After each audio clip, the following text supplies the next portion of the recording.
નારદજી કહે એનાથી વિશેષ ન યોગી નૈવ સિદ્ધો વા નગ્નાની સત્ક્રિયો નરઃ કાલિના વાનલેનાદ્ય સાધનમ ભસ્મતામ ગતઃ.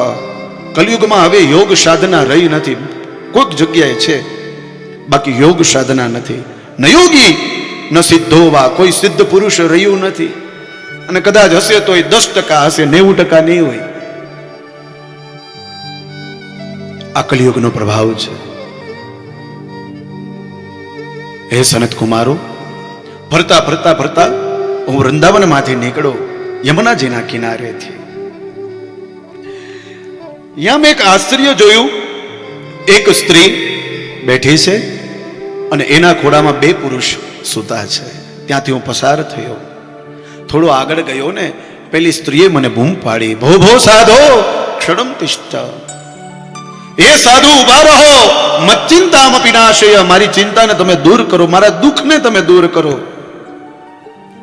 નારદજી પાછા ફર્યા, જોયું પણ ધ્યાન ન દીધું. ફરી પાછા ચાલવા લાગ્યા. ફરી પાછી સ્ત્રીએ મને બૂમ પાડી, ભો ભો સાધો ક્ષણમ તિષ્ઠ. નારદજી કહે, સનત કુમારો, મને એમ થયું કે આ સ્ત્રી કદાચ દુઃખી લાગે છે, ચાલ એના પાસે જાઓ. એ સ્ત્રીની પાસે ગયા. પેલી સ્ત્રીએ વંદન કર્યા નારદજીને અને કહે છે, દર્શનમ તવ લોકસ્ય સર્વથા ગહરમ પરમ. એ ઋષિવર, આપના દર્શન કરવાથી જીવનમાં રહેલા દરેક પાપ અને સંતાપ છે ને બધા દૂર થઈ જાય છે. બહુદા વાક્યેન દુઃખ શાંતિર ભવિષ્યતિ યદા ભાગ્યમ ભવેદ ભૂરી ભવતો દર્શનમ તદા. અને આજે હવે કદાચ મારું ભાગ્ય બદલવાનું હશે, એટલા માટે મહાત્માજી આપના દર્શન થયા છે.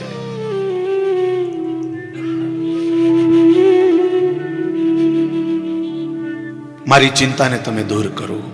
નારદજી કહે છે, કાસિત્વમ કાવિમો ચેમા નાર્યયા પદ્મલોચના. હે દેવી, આપ કોણ છો?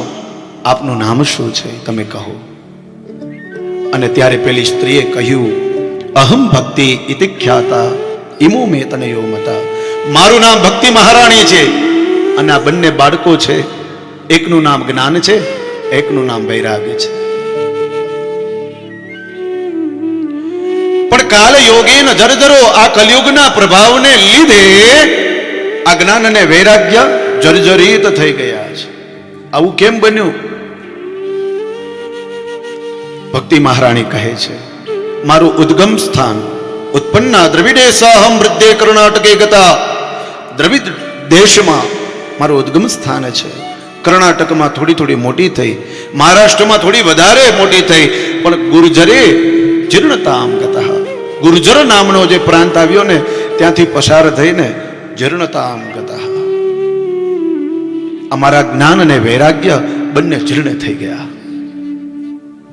હવે આને જાગૃત કરવાના છે.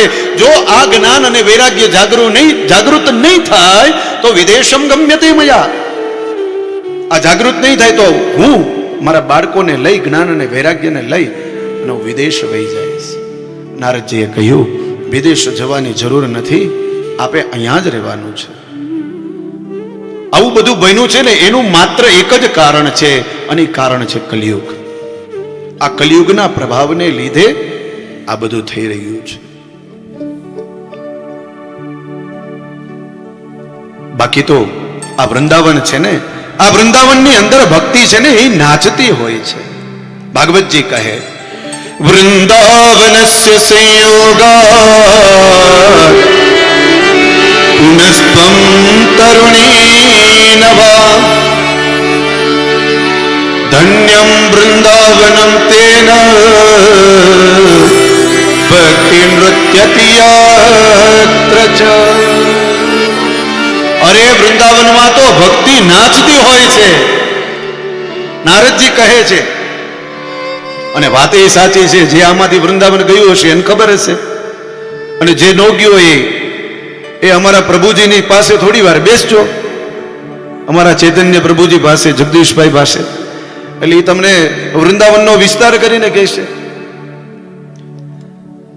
વૃંદાવન એવું છે કે ભગવાન શ્રી હરિ કૃષ્ણ નિત્ય ત્યાં રાસ રમે છે. એક એક કણમાં એ પ્રભુનો વાસ છે સાહેબ. એ તો તમે ત્યાં પ્રવેશ કરો એટલે તમને ખબર પડી જાય.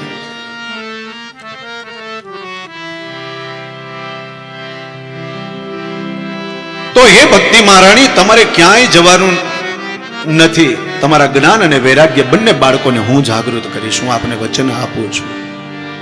પણ આ બધો કલિયુગનો પ્રભાવ છે. ભક્તિ મહારાણી કહે કે આ કલિયુગ ક્યારે આવ્યો? નારદજી કહે છે જ્યારે પરીક્ષિત રાજાએ આ રાજ્યનું શાસન ચલાવ્યું ને, અને ત્યારે કલિયુગનો પ્રવેશ થયો. અને રાજા પરીક્ષિતે એ કલિયુગને રહેવા માટે સ્થાન આપ્યા હતા. ભક્તિ મહારાણી કહે કે કલિયુગને મારી નાખવો જોઈએ અથવા તો સ્થાન ન દેવા જોઈએ. આ પરીક્ષિત મહારાજે ખોટું નથી કર્યું નારદજી? અને ત્યારે નારદજી કહે છે કે ના ભક્તિ મહારાણી, ખોટું નથી કર્યું, એકદમ બરાબર કર્યું છે. બોલે કઈ રીતે? નારદજી કહે છે કે પહેલાના યુગોમાં, એટલે કે સતયુગ, દ્વાપર અને ત્રેતા, આ બધા યુગોમાં ઋષિવરો હજારો વર્ષ સુધી ભગવાનના જપ તપ કરતા હતા, પણ ભગવાન મળતા નતા. પણ આ કલિયુગ એવો છે કે આ કલિયુગમાં જે વ્યક્તિ ભગવાનનું માત્ર કીર્તન કરે છે ને, જે વ્યક્તિ કીર્તન કરે છે, ભગવાન એની પાસે આવીને ઉભો રહી જાય છે. આવો કલિયુગ શ્રેષ્ઠ છે. એટલે પરીક્ષિત મહારાજે એને માર્યો નથી, એને રહેવા માટે સ્થાન આપ્યું છે. યત ફલમ નાસ્તિ તપસા ન યોગેન સમાધિના તત્ફલમ લભતે સમ્યક કલોકેશવ કીર્તના. કલિયુગમાં કીર્તન છે ને, એ સર્વશ્રેષ્ઠ બતાવ્યું છે. એટલે તમે જુઓ, હરે રામ હરે કૃષ્ણના મંદિરમાં જાઓ ને, એટલે બધા લોકો લીન થઈ ગયા હોય. હરે રામ હરે કૃષ્ણ, હરે રામ હરે કૃષ્ણ, હરે રામ હરે કૃષ્ણ, એક જ નામ, બસ નામનો મહિમા બતાવ્યો છે.